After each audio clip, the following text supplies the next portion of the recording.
Good morning, everyone. I have shared you the presentation for today's session. Is it visible to everyone you? Yes, ma'am. Yes, Okay. ma'am. Okay, let us start for today's session. In the last session, we have started third unit and we learn how do we can use CSS to format elements of a web page. Followed by that, we have learned how we can use CSS while working with text and links. So several properties we have learned by which we can format text. Also, we can format links. In this session, we are going to learn two major topics, such as first of all, we will learn how to use the CSS box model for spacing, borders, and backgrounds. And next topic, how to use CSS for page layout. Let us start with the use of CSS box model. What do you mean by box model? That first of all, you will need to understand. When we make use of HTML elements, they are either block level element or inline element. You know the difference between block level element and inline element. When a browser displays a web page, it places each HTML block element in a box. That box we cannot visualize because borders are off. I will show you with the help of one example web page how do that box looks. In the next slide, we are going to learn that. But it is important to understand first of all that when browser displays a web page and it renders a block element, places each HTML block element in a box. So that box will have the spacing from top side, from bottom side, left side, right side. So the different type of these spacings are there. What are those? That we are going to learn with the help of a diagram of box model.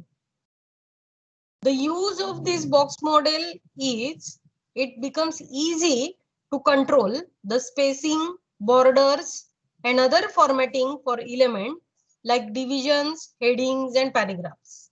Because you know, divisions, headings, and paragraphs are block level element. Some inline elements, for example, links and images, are placed in a box as well. Means it is not the case that only all the block elements are placed in the box, but some inline elements, for example, such as links and images, are also placed in a box. Okay. On this slide, you can see there is a diagram at the right hand side and at the left hand side, there are two formula written. First of all, just see this diagram. In this diagram, if you will see that a box is placed. Okay. So this is the content area for the block element and it is placed in a box by the web browser. So different terms are used, such as there is a term called as height. First of all, this height. What is this height attribute?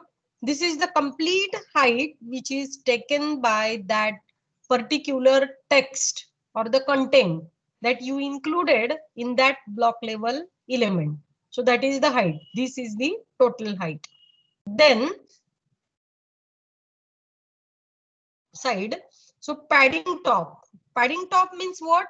Padding top means the spacing from that content up to the border of the box.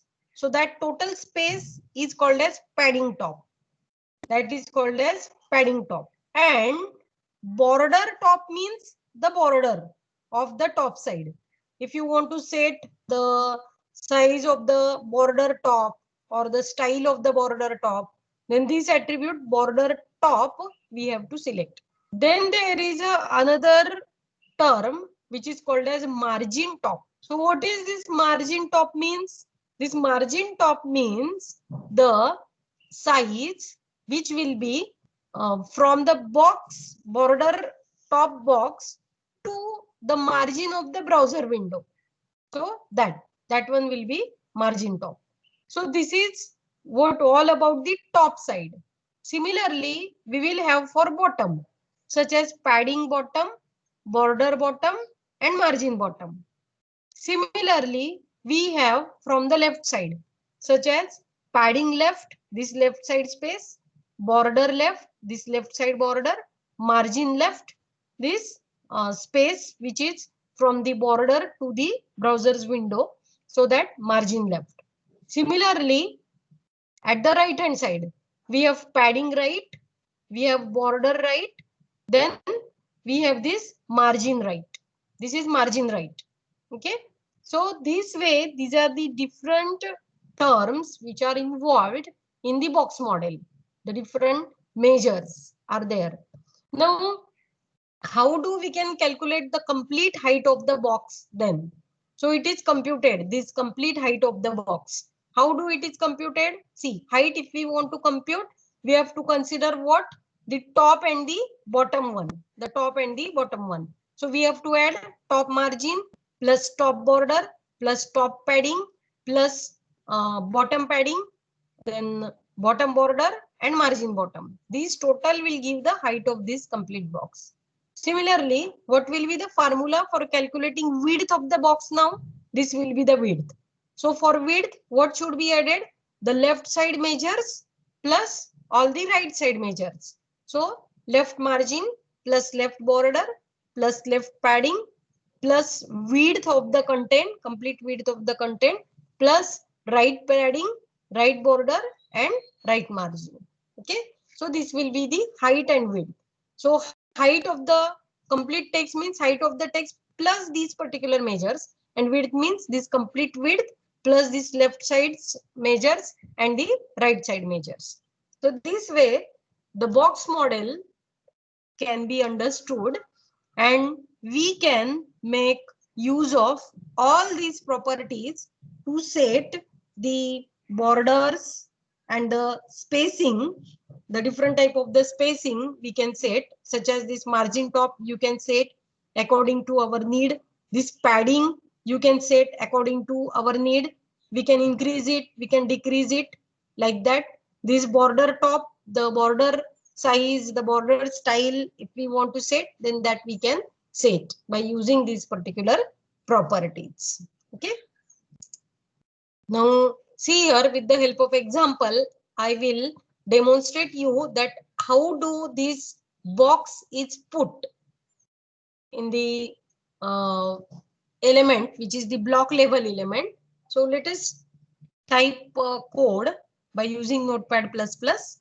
In that, we will first of all create a HTML file, and in that we'll put the use of block level element. So box model.html, that file we have now created. Let us save it as .html and put the two sections, head section and body section. Now here we are going to demonstration for box model. Now see, this is the important assignment, practical assignment to all of you. You have to also do it practically by your own. I will share the code and this PDF file of the presentation on the site. so that you can refer it and you can practically do this assignment. I don't know whether it is included in the list of the practicals given in our syllabus. Though it is not there in the list of the practicals, it will be there. So therefore you add this as your practical assignment, demonstration for box model, because it is very much important to understand that what is box model and how we can make use of box model for spacing and giving borders. So how do spacing can be given with the help of this, that we can understand with the help of this box model. So let us create one example, and here I will put one paragraph, and in that just write some text. We can set margin, then padding using this box model. So margin and padding, basically we can format this. So we have created one div section. You know, div is the block level element. Now create a CSS file, and in that CSS file I have selected body as the selector. So save it as a .css file. Give a name to the CSS file, box model .css or box model css.css, and add a link statement in the HTML file. Before that, make use of properties. Now see, I am giving here the border property. I am setting border property for complete body, for body element. So border is of 3 pixel, dotted and black. Margin I am setting 10 pixel. We are going to learn the detailed properties that we can use regarding this box model later.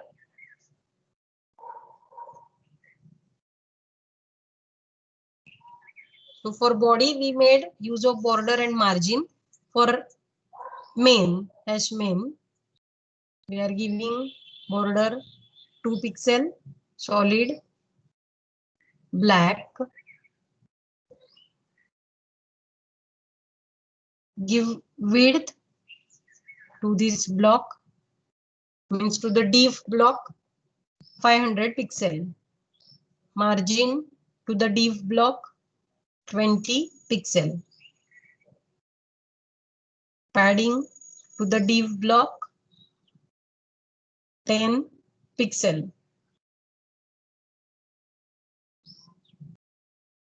Now here we are giving, or we are selecting two selectors at a time. So H1 comma P, and for that we are setting property border 1 pixel dashed will be the border, and it will be black in color for H1 and P.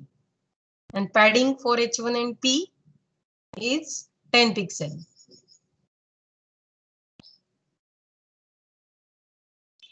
Now select one more selector H1. So separate property for H1, such as margin.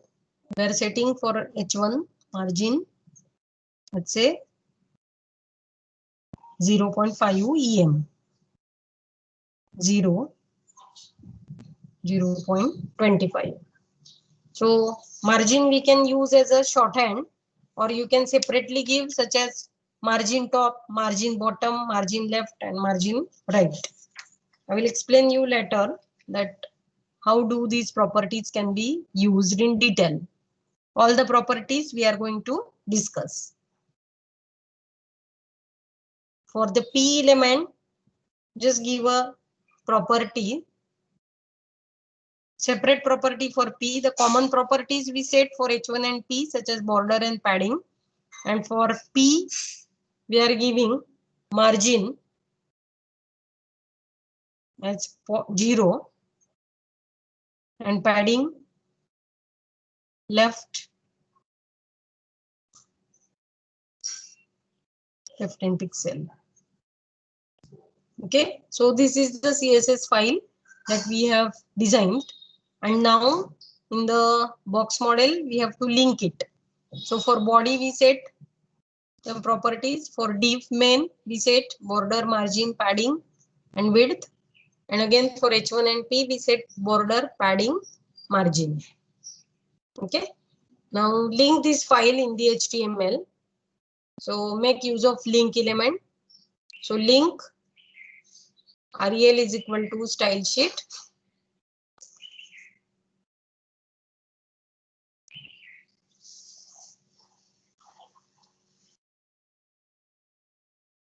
And type is equal to text slash CSS.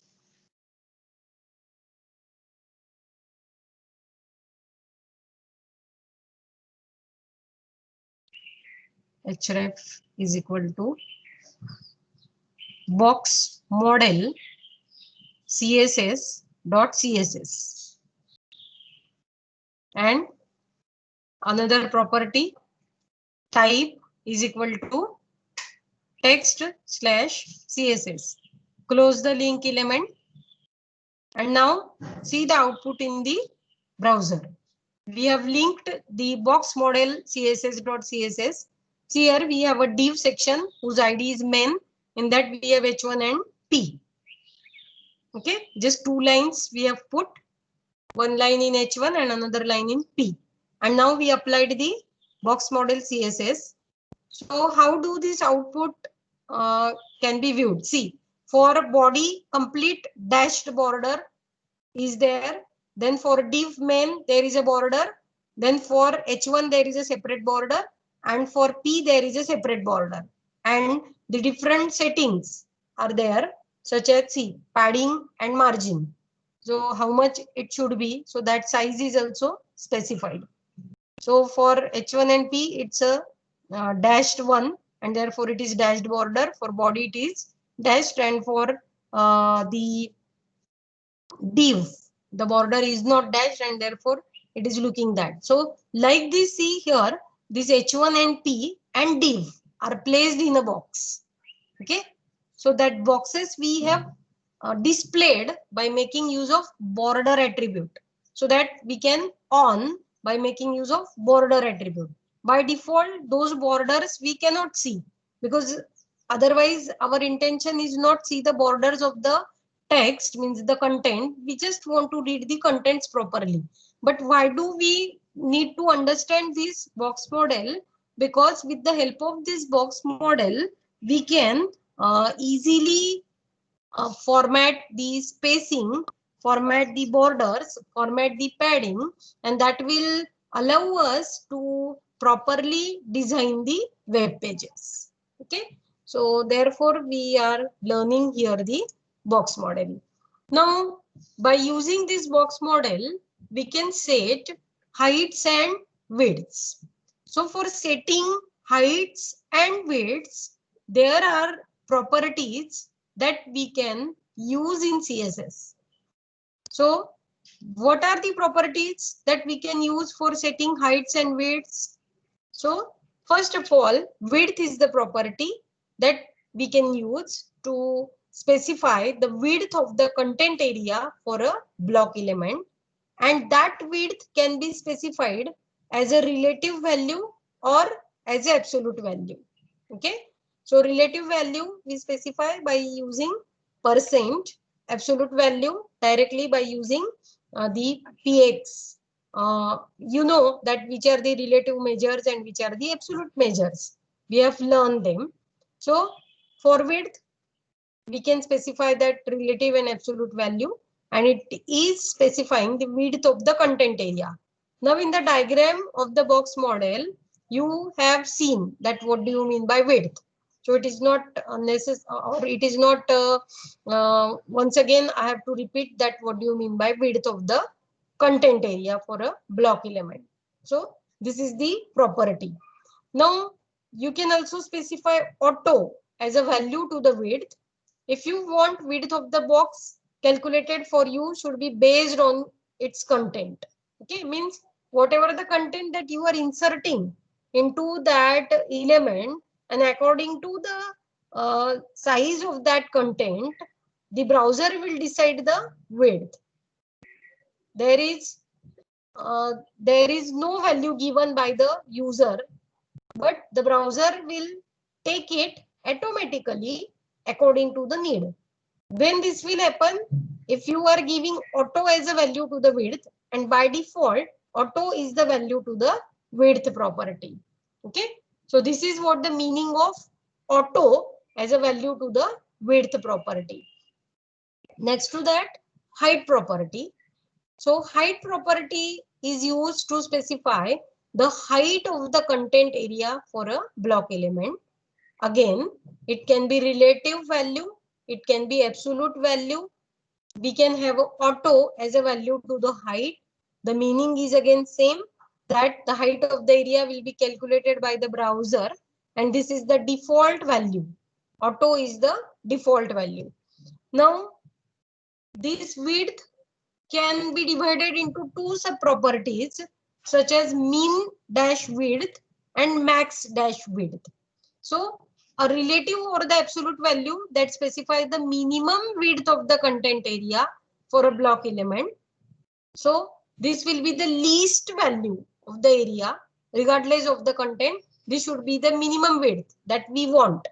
So that value you can specify to mean width. Similarly, we can specify to indicate the maximum width. So that maximum width you can specify as a relative value or as the absolute value to max dash width. Similarly, we can specify mean dash height and max dash height. So this way we can set heights and the widths of the content area in which the content is displayed by the browser for the block elements, because for the block elements only the box is created by the browser. And again, for some inline elements, for example, such as the link and the img element that we have learned in the first slide. Now, next to that, we will learn how we can set margins. Again, I hope that everyone you must have understood what do you mean by margin. Just try to recall the diagram for that box model. In that diagram, you can recall that for margin, there are 4 different properties that we have seen, such as margin top value, margin right value, margin bottom value, and margin left value. So each one of these can be set as a relative or as a absolute value. So what is margin top? So it is the space between the top border of the element and the top of the containing block or the bottom of the element above it. Okay. See, when the text, the complete content is displayed in a browser, the normal flow is top to bottom and left to right. How the text is displayed? See, if you are designing a HTML web page, in that what we do, we start HTML, then in that we put the head, and then we put the body, and in body section, suppose I start writing paragraph P, and in that I am writing welcome to this particular page, like that. So where that welcome word will appear by default, that welcome word will start from top of the browser window, and then the text will go or will move from top to bottom. That is the normal flow of the text. And from left to right, it will move from left to right. It is not the case that that welcome will appear at the bottom right corner. It is not the case. It starts from the top left and then it moves towards the bottom and at the right side. So this way the normal flow is that obviously we can change if we want. If that type of the design, if we want, we can change it. But this is the normal flow. So we can define the space between the top border of the element and the top of the containing block or the bottom of the element above it. And that is what called as the margin top. So value for margin top will be the relative or the absolute value, or it can be auto. So what is auto? Again, browser will calculate the margin for us. So that auto value can be possible for margin right, for margin bottom, for margin left. Okay. So what is margin right? It is the space between the right border of the element and the right side of the containing block. Margin bottom will be the space between the bottom border of the element and the bottom of the containing block. Margin left will be the space between the left border of the element and the left side of the containing block, like this. So this way, all these margins we can set as a relative or as the absolute value, or by default the value of all these properties, if we do not use them, is set to auto by the browser. Now, all these four values we can set by using only one single property, which is the margin property. So this is the shorthand property. How we can set them? By using this. So margin property we can use, and we can set all these four values, and these values will be in this sequence. See, what will be the sequence? The sequence will be such as this. If we specify only one value, then that one value will be applied to all four margins.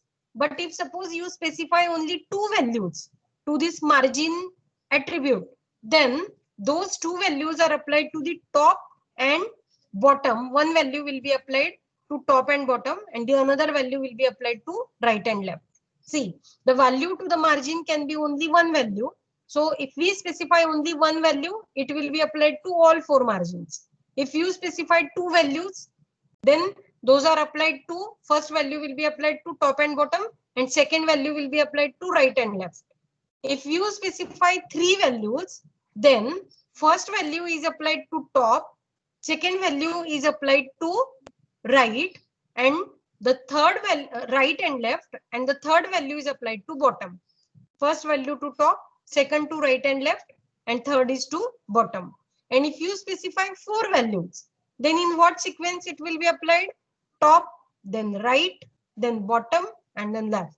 See, such things are very much important from the point of view of your examination as well.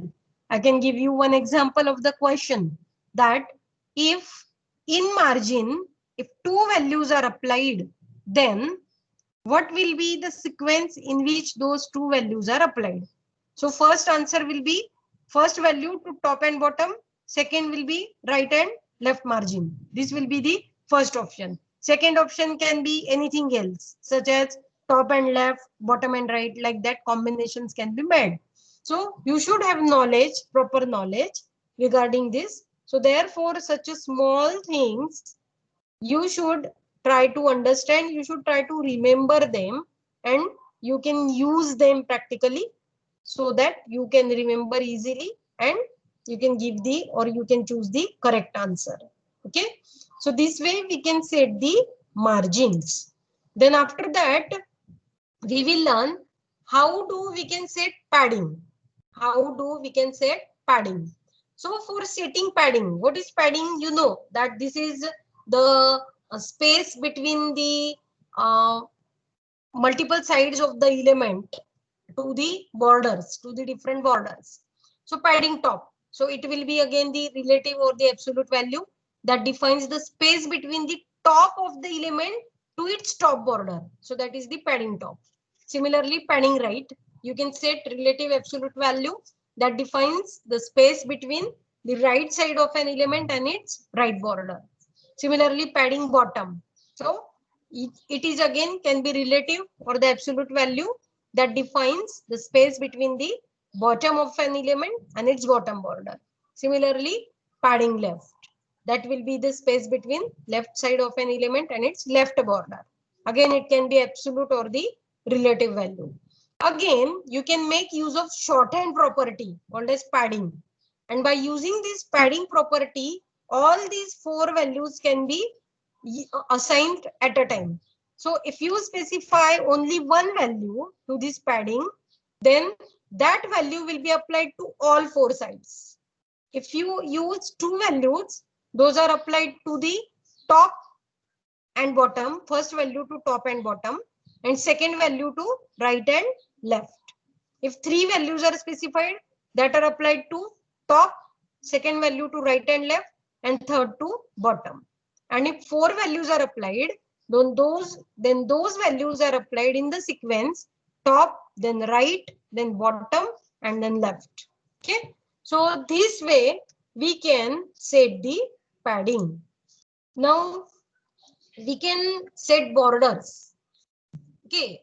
In the box model, you have seen that borders, or when we have run the web page, or when we have browsed the web page in the browser's window, in that you have seen how do those particular borders comes when we make use of the border property. So when we want to set borders, then several different properties are made available by CSS that we can use, and we can set the borders. So what are the properties for setting borders? We have border dash width, border dash style, border dash color. So what is border dash width? So it will be the relative or the absolute value that will define the width of the border, or you can make use of the keywords to specify the widths of the border, such as thin means thin border, medium border, thick border. Okay, so that way. Now, what is the meaning of thin? What is the meaning of medium? Means how much pixel it is making use for thin, medium, and thick. It depends upon that browser. For example, in Internet Explorer, thin, medium, and thick means 2 pixel, 4 pixel, and 6 pixel.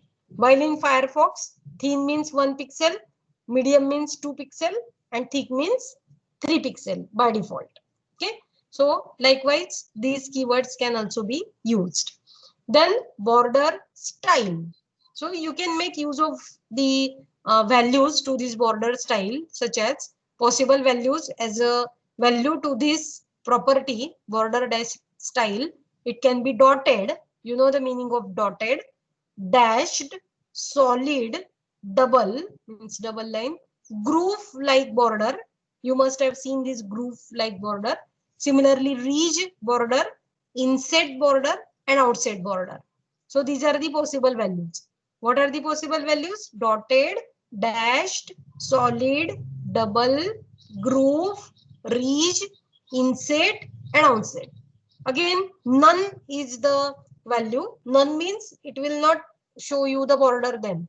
No style will be applied. So the default is none. No border style is applied over there. So that is the none. And border color. You can specify color. How we can specify color? You know, you can directly specify color by name or by hexadecimal value or by RGB value. We have learned it. So this way we can specify width, style, and color. Now all these three you can use by using this shorthand property called as border. So the sequence will be border width, then style, and then color. So values will be applied accordingly. First value will be of width, second will be border style, third will be border color. Okay, and these values will be applied to all sides of the border. These properties, whatever properties you set, border width, border style, border color, that all properties will be applied to all the sides of the border. Means top border, bottom border, left border, and the right border. But if you want to particularly apply to a particular side, then what you can do? You can make use of the property such as border dash left dash width, or border dash right dash width, border dash top width, then bottom width. See, at the place of this side, keyword, you can put left, right, top, or bottom. And accordingly, that particular side will be chosen and the value of that property will be applied to only that specified border. Okay, so this way we can set the borders. So we have learned here how do you can set the heights and widths, how do we can set the margins, how do we can set padding, and then we learn how do we can set the borders. This we have learned. Now after this, let us understand how do we can set the background colors and the images to a particular block level element. So that background, if you set to the body element, then to the complete page, that background will be applied. But if you set to just only to a particular div, then to that div section, that background will be applied. Or if you set to a particular paragraph, then to that paragraph only, that background color or that background image will be applied. Okay. So what are the properties that we can use to set the background colors and the images? So those properties one by one I am going to explain you. So first property is background dash color. So what is it? It allows to specify a color value to the background. So by default it is the transparent one, means no color will be there, it will be white. Okay, so background color you can specify if we want. Similarly, if you want to specify the image as a background, then to background dash image you can specify value as a URL name, which will direct to the, or it will point to the image that you want to include as a background image. Then the another property is background dash repeat. So what is the meaning of this keyword background dash repeat? So this keyword specify how do we want to repeat the image. So possible values for background dash repeat are such as repeat, comma, repeat dash x, comma, repeat dash y, and no repeat. So if you specify repeat, then it causes the image to be repeated from both the directions, horizontally as vertically, to fill the background. Okay, by default this repeat is the value of this particular property background dash repeat. But if you only use repeat dash x, means only horizontally it will get repeat. If we use repeat dash y, only vertically it will be get repeated, and no repeat means it will static fixed, there will not be repetition. Okay, then background dash position. So this particular property will allow us to specify the position of the image. So keywords, possible keywords are there: left, center, right. This is the first value, means how do it is get position? Left, center, and right. That way it is horizontal and vertical positions are specified. So left, center, and right. This is the one value. And second value is top, center, and bottom. Okay. So like this, the horizontal and the vertical positions can be specified. If no position is specified, by default, the image is at the top left corner. Image is at the top left corner. But if we want to change that background position, we can change it by making use of this property background dash position. The another property that we can use while setting the background image is such as background dash attachment. So see, this is the important property that we can use. And what this important property specify? This specify whether an image should get scrolled with the document or it should remains in a fixed position. What we want. If you give background dash attachment, if you give value scroll to the property background dash attachment, then that image will also scroll as you will scroll the web document. Normally this happens, and therefore the default value is scroll. But if you want that image should not get scrolled, only the text should get scrolled. So you can give value fixed to the background dash attachment property. Okay, so possible values for background dash attachment are scroll and fixed. So this way, while setting the background colors and images, we can make use of these properties such as background dash color, background dash image, background dash repeat, background dash position, background dash attachment. Now we can make use of shorthand property such as background. And what will be the sequence for shorthand property? First value will be of color, second will be of image, third will be of repeat, fourth value will be for attachment, and the last value will be of position. So that way, this is the syntax for the shorthand background property. So like this, we can set the background colors and the images. Okay, so this completes the chapter 5.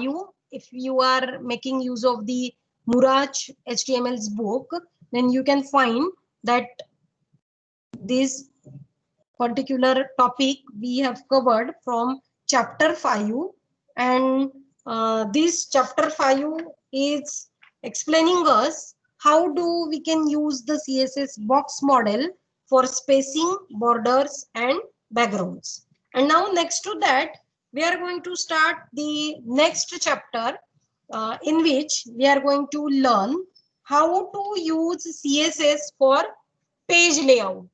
Okay, so this is also very important point that one should understand. How do we can make use of CSS for page layout? In this chapter, we are going to learn these major topics such as how to float elements. What do you mean by floating elements? That I will explain you. A 2-column layout that uses floating, a 3-column layout that uses floating, how to position elements, a 3-column layout that uses floating and positioning both. These are the topics that we are going to understand in this lesson. So first of all, try to learn here the difference between the page which is designed without floating and a page which is making use of floating. See here in the first diagram at the left hand side, you can see the layout of a web page without floating. So here first of all we have put a div section, and in that div section, which is a header section, we have put a h2 element, so h2's content. Followed by that we have a div section whose id is links, and in that we inserted a paragraph, and in paragraph we inserted 3 anchor elements. Followed by that div section, we have designed one another div section, so div id main, and in that we inserted a paragraph in which there are some contents like this. So by default, these 3 div sections are normally flowing from top to the bottom and starting from left to the right, this way. So first of all, the header div, then links div, and then main div, means this third div. So this way that particular web page will look.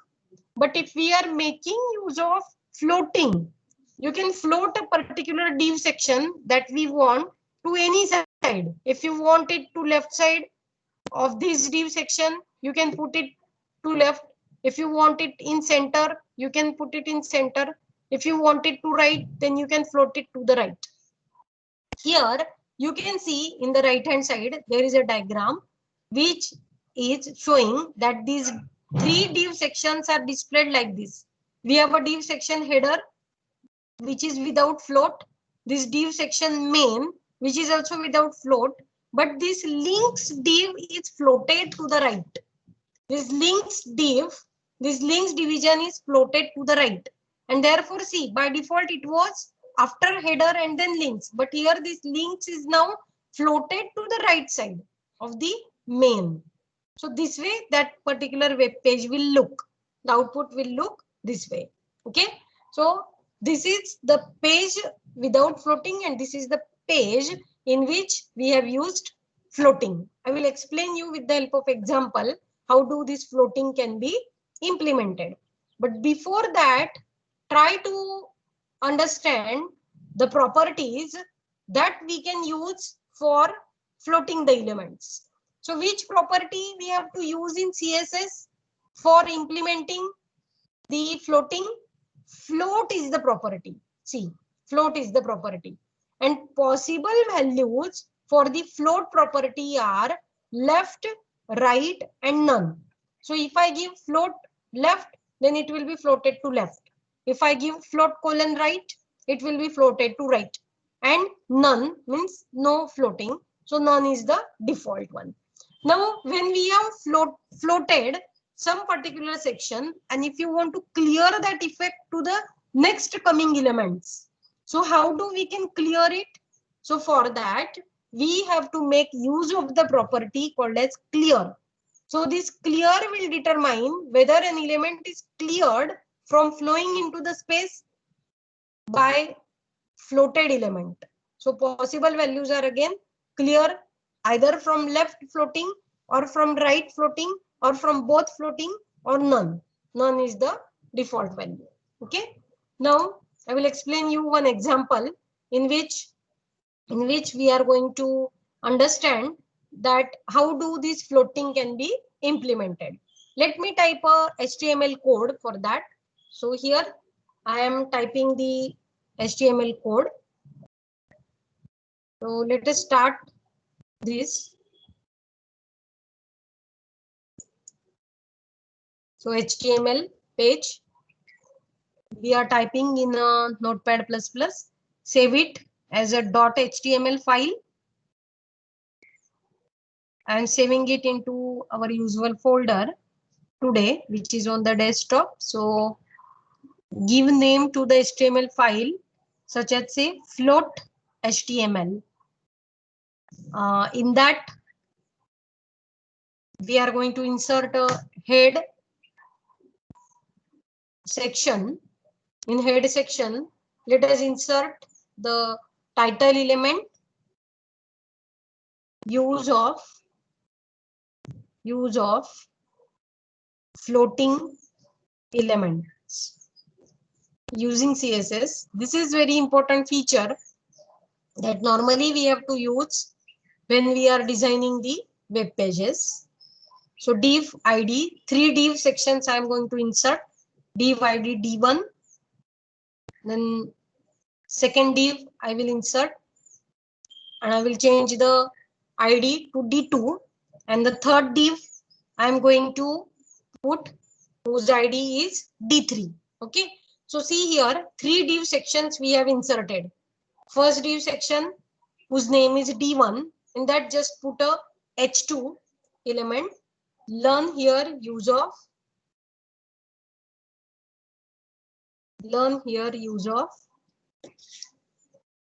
float element or float property, not element, it is a property. So learn here use of float property in CSS.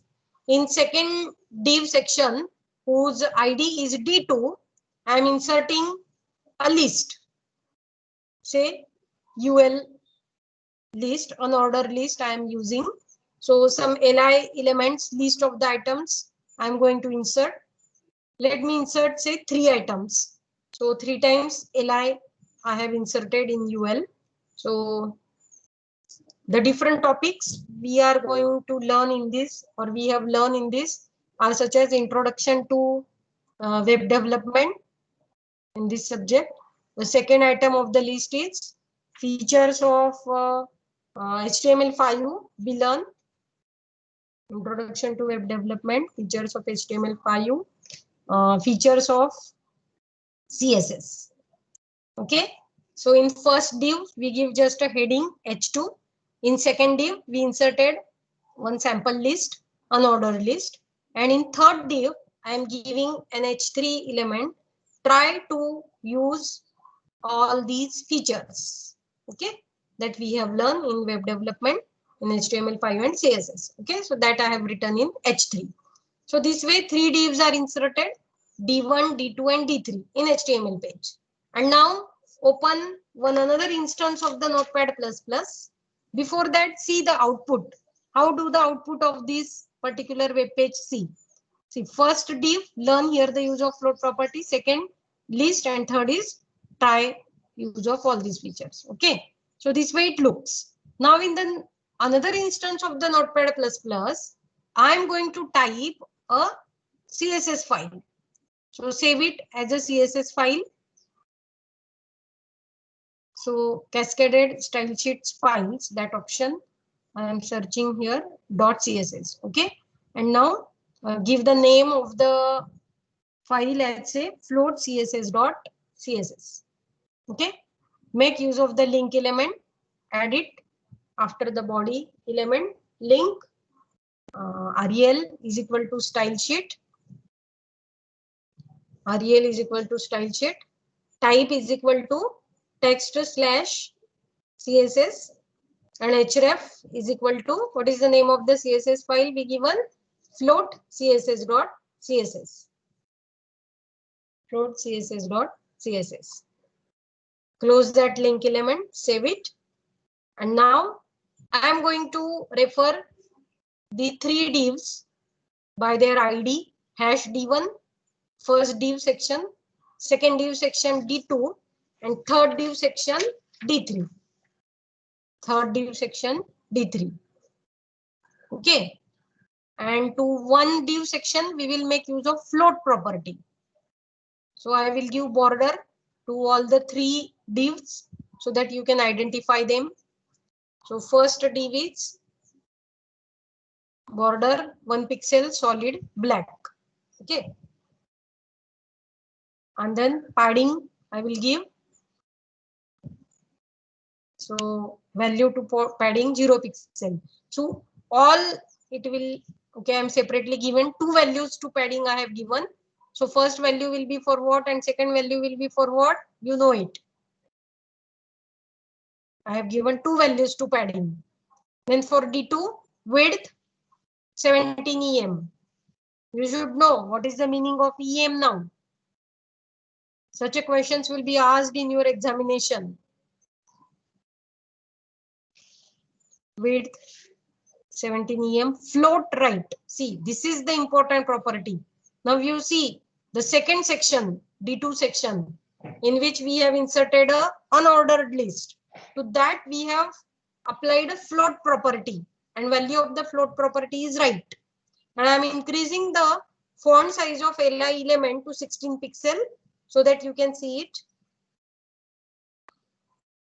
To the third div section, I am giving border 1 pixel, solid in nature, and black color. Okay, no padding I am giving to give to that D3. Okay, so I have applied float right to D2, remember. And now let us see the output in the Firefox. If you will see the output, you can find, see here at the right hand side, that list is floated. These two boxes are here, and at the right hand side, this is displayed. If I make off the border, border will not remain over there. So this way, at the right hand side, it is floated. So floating can be used, and accordingly you can float either to left, right. You can specify width. If you increase, decrease, accordingly that padding and spacing, that up to what it should be placed at the right, that everything you can set by using these CSS properties. Margin properties, padding properties, width properties, height properties, like that. And you can design a very good web page. So this way the floating can be implemented. See here one nice example in which two column layout is two column page layout is implemented, which makes use of floating. See here, you can see one diagram is placed before you, and in that there is a web page displayed. At the right, at the left hand side we have a text like this, and at the right hand side we have a another text. So here the web page is divided into two columns. The web page is displayed into two columns, and therefore it is a two column layout web page. Two column layout web page. So sidebar is floated at the right hand side. Here, this sidebar is the right hand side. Sometimes it is at the left hand side. Sometimes it is at the right hand side. Whatever the design we like. So this is the main section in which if I click on the right hand side sidebar, accordingly the content will be displayed over here. So like this, the 2-column layout can be designed by using the CSS and by floating it to the right hand side. See, in older days, when the HTML we are using, we are making use of frame and frame set elements to divide the web pages into such a parts: left side part, right side part, top part, bottom part. We are making use of a frame and frame set elements. But nowadays, using that frame and frame set elements is become very older one, which is not a good idea to use. But to design the page layouts, now we are making use of CSS. So here, 2-column page layout is implemented by using floating. Just by using floating, this is implemented. Just to this particular part, we have applied float right, and therefore it is displayed over here. So by your own, you try to design such a web page in which you are making use of floating property, and that way you are going to design a 2-column layout. Okay. So this way we can use it. See, now when we are designing the web page in a 2-column layout or say in 3-column layout, then we can make use of fixed layout or liquid layout. There are two types. We can have either fixed layout or we can have a liquid layout. So what is the difference between fixed layout and the liquid layout? So the difference is, see, here the CSS for fixed layout has been written. You can find here the style sheet which is written, and this style is written for the page division. Width is 850 pixel. That is directly the fixed value, 850 pixel. The fixed value is given. Margin 0 auto, padding 10 pixel, border is this, background color is white. Similarly, the header division, for header division, the things are specified such as margin top, font style, padding bottom, border bottom, like that. So width of the page is what? 850 pixel, which is a fixed in size, and therefore it is fixed layout. But in liquid layout, if you will see at the right hand side, the style sheet rules are written. Say, for example, for page, the width is 90%. So percent, it is relative. It is relative value, and therefore it is liquid.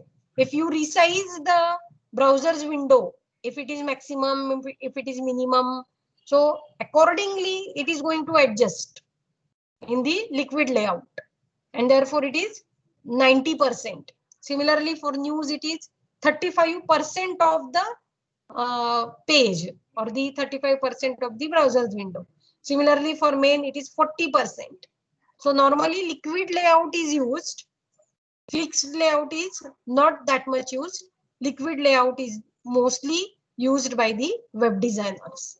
So this way, either we can design by using fixed layout approach or we can design by using liquid layout approach. Okay. Now see here, a 3-column layout that uses floating.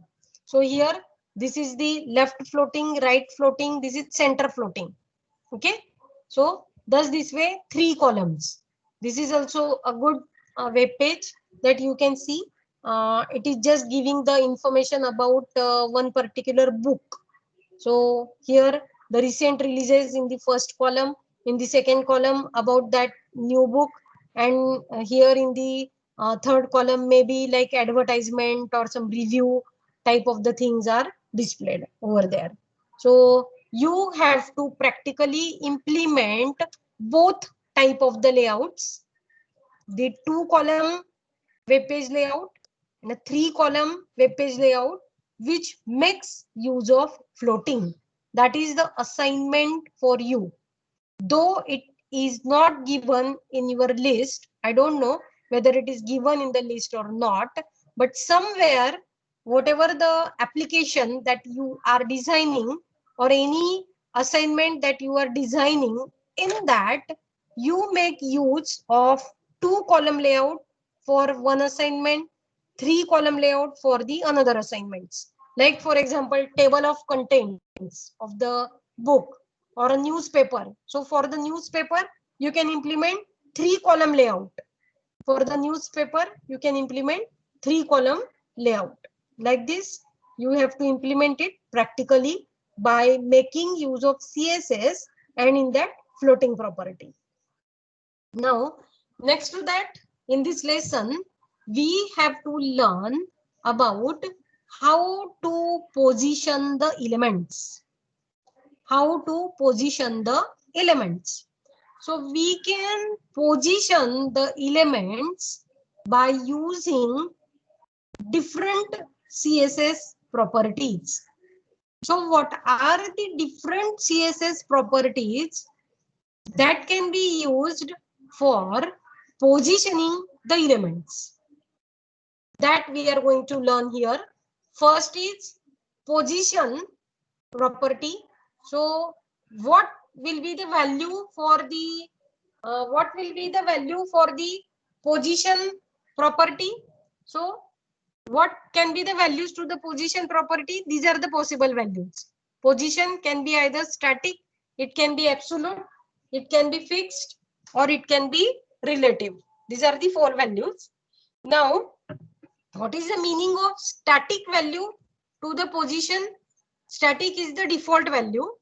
So if we set static as a value to the position property, the element is placed in the normal flow. What is the normal flow? From top to the bottom and from left to right. Okay. That is the meaning of static.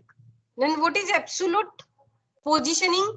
Absolute positioning means the element is removed from the flow and is positioned relative to the closest containing block, that is also positioned.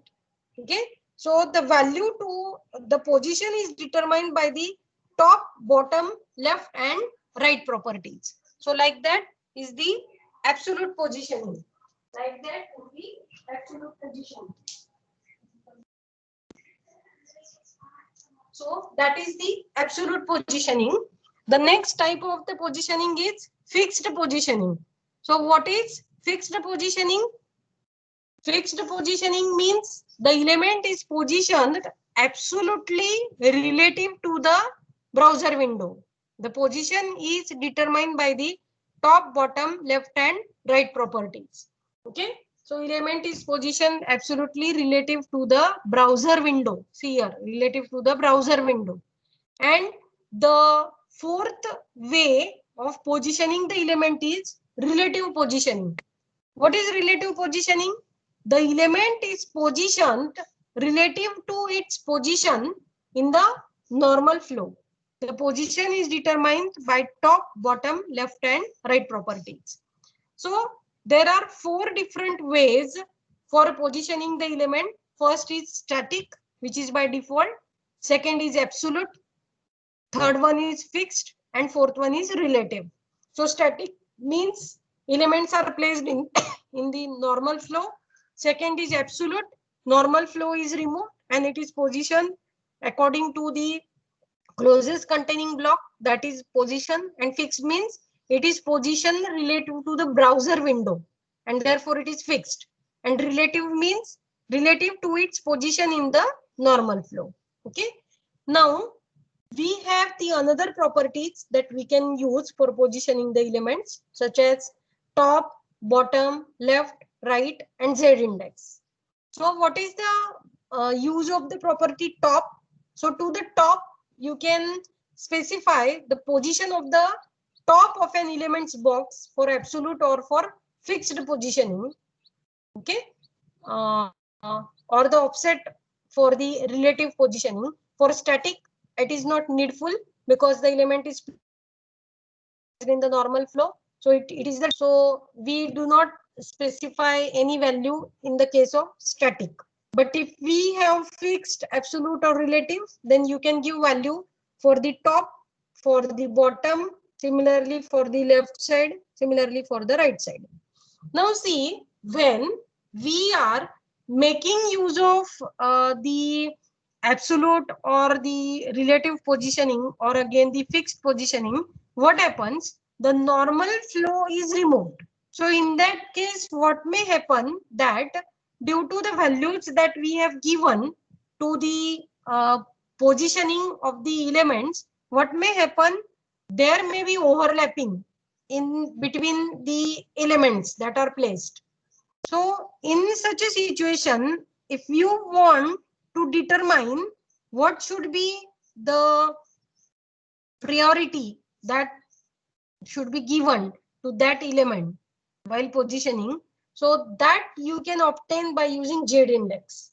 So what is this Z index? It is an integer that determines the stack level of an element whose position property is set to absolute, relative or fixed. When we are giving static, no question of this stack level, because it will be applicable for the absolute, relative or fixed, because in case of static it will be the normal flow. So when we are applying either the absolute, fixed or relative values, then what will happen? That particular uh, that particular element will be get assigned some integer, and that is that is stored into the stack, and that stack level is retrieved, and accordingly the element is positioned. So that is the Z index. So this Z index is the important property that is useful while positioning the elements. So everyone, you have to try to implement the properties that we have learned today, which are useful for positioning the elements. Now here see, a 3-column layout that uses the floating and the positioning both are used here to design this particular web page. And see how good this web page is looking. You can see table of contents of a particular book. You have an assignment in your regular list of the practicals, and that particular you should implement in this way. It should look like this. It should make use of this 3-column layout, which makes use of floating and positioning. The code for this particular page, the CSS code as well as the HTML code, has been given in the book, that you can go through and you can understand and you can use it. Okay. So try to learn that CSS. It is a big CSS, and therefore I have not included here in the slide, but you can understand it because I have explained you all the properties. Just you have to use those properties practically. So go through the code and try to implement such a type of the web pages. So this is the way by which you have to implement a 2-column layout web page by using floating, a 3-column layout web page that uses floating, and a 3-column layout that uses floating as well as positioning that we have to implement. So thus this way, in this today's session, we have learned about how we can make use of the box model for spacing, borders, how we can give backgrounds as a images or as the color. Followed by that, we have learned the another topic in which we have understood how to use CSS for page layout. Different properties that we have learned in this section that can be useful, which are related to the page layout, such as we have started how do you can float the elements without floating, how a page looks with floating, how a page looks, what is the use of float property, clear property, that we have seen with the help of a practical demonstration. Then what do you mean by a 2-column layout? How you can implement by using floating? What is a 3-column page layout? How we can implement it by using floating and positioning? How do the elements can be positioned? The 4 different ways of positioning we learn, such as static, absolute, relative, and fixed. Then we also have learned 2 different approaches of layout. One is the fixed layout and another one is the liquid layout. So what is difference between the fixed layout and the liquid layout? That also we have understood in this section. So I hope you have learned these particular topics and you will do it practically. Okay. So thanks everyone. If you have any queries, you can ask. If you have any queries, please ask. Ma'am Yes. ते लिंकचं विचारायचं होतं ma'am. Okay. What about link? हा ती web पेजची link कशी create करायची? Okay, that you have given me as a WhatsApp message. Okay, I will explain you. I will explain you.